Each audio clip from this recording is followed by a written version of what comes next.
Well, I'll tell you what I told our folks on the radio broadcast, and I told my football team when I walked in the locker room. I told them I talked to the president, Dr. Crow, after the game. He's generally in the end zone with Ray, our AD, and I told him these guys are going to give me a heart attack. So what y'all doing? I'm 65 years old. So what are you guys doing? And but that's who they are. They're a resilient bunch. They really are. I mean, going into this thing, I said it this week, it was not going to be a 14-17 game. It was going to be in the 30s. We talked about it last night in our meeting, so we got to score 30-plus points. Some kind of way, we got to find a way. It got off to a start similar to Colorado. They got up on us early. They got in the groove. We were playing some zone coverage and couldn't quite get to the quarterback. So speaking with Danny, I said, enough of this. Go play cat coverage. Cat coverage is real simple. Cover your cat and bring pressure. And we'll see what we can get out of it. And we had pressure at times. They did a pretty good job. But with that happening, you know, they're going to score some points. But I felt our offense started rolling. The run game really helped us. When we could run the ball, that was important for us. Then the last drive, to be quite honest, I walked over to Jayden like I always do. Hey, he says, I know. I said, well, go do it. I said, this is it.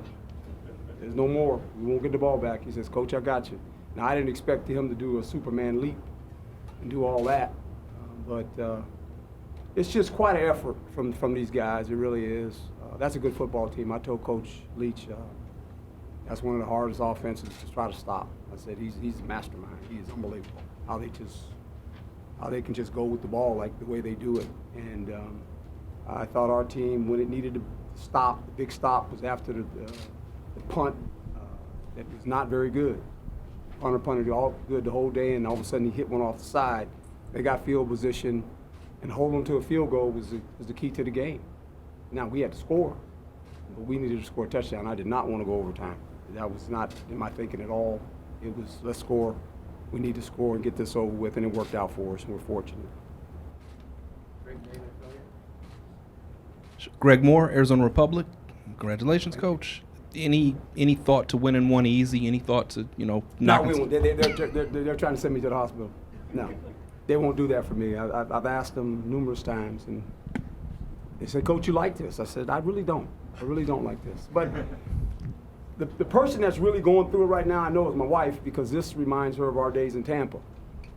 When I was down there with Lynch and Sapp and all those guys, and we used to actually win games like this, except they were lower score. They were 9-6 and 1-1, I think. I think 8 one time we won a game. I don't know how we did that, but it's just we didn't score a lot of points, and we always played games like this in Tampa. We was always tight. The game was tight, but our defense was pretty good. It was really pretty good, and we didn't want to turn the ball over. We were conservative on offense, and I'm not a conservative guy. I think some people think that he wants to play conservative.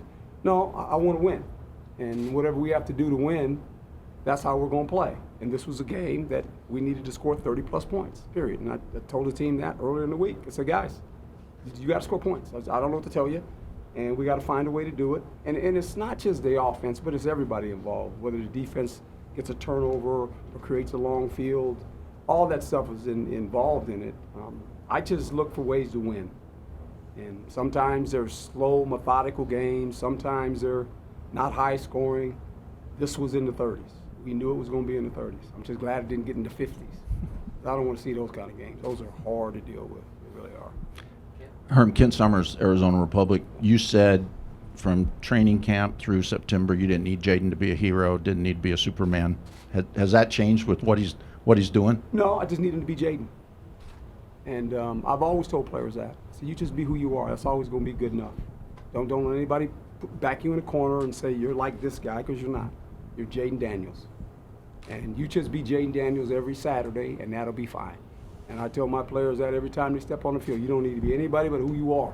And don't fall into that trap when they start saying, no, you're just Jayden Daniels. You're 5. He knows it. I call him 5. You're 5. When I call you, come on over here 5, and we talk, and you just go be Jayden. You don't have to do anything else. Don't look at anything. Don't look at numbers. Just be Jayden. Just do what you do. We got a really good relationship, me and that young guy. And he knows.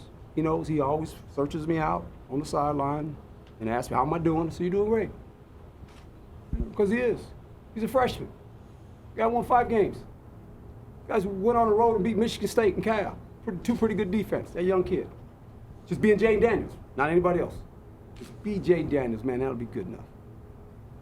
Nick and then Michelle. Herm, Nick King from 3TV CBS 5. You said go before that final drive. You go over to Jayden and he's just like, I know, like same conversation. By the Michigan time that State, he, yeah, same one, yeah. Cal, same one, yeah. by the time he crosses the end zone there, do you just kind of shake your head at seeing this movie play out again? No. That's what he does. That's what he does. He gets it. Now he won't do it, he can't do it all the time. But he's done it a couple times we needed it, and that's who he is, you know, and I trust the guy. I just trust him. I trust him.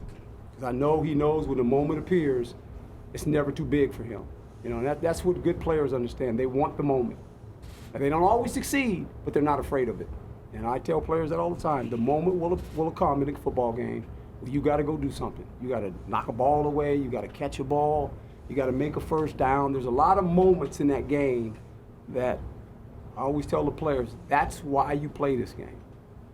And some of them get overlooked because they're not the game play that wins the game, right? But there's a lot of little plays. I'm telling you, the bad punt and hold them to a field goal was big. It was huge. I mean, this game was kind of back and forth. We rallied, we scored at half to tie it up. We come out and score. Then all of a sudden, in my brain, I'm going, okay, if we can keep scoring and the defense can hold them one time, if we get 2 scores, now we got a shot. Well, that didn't happen. They end up flipping the script on us. We hold them to a field goal, and then we score. So that was big. That was big momentum in the game, as far as I'm concerned, a game like that.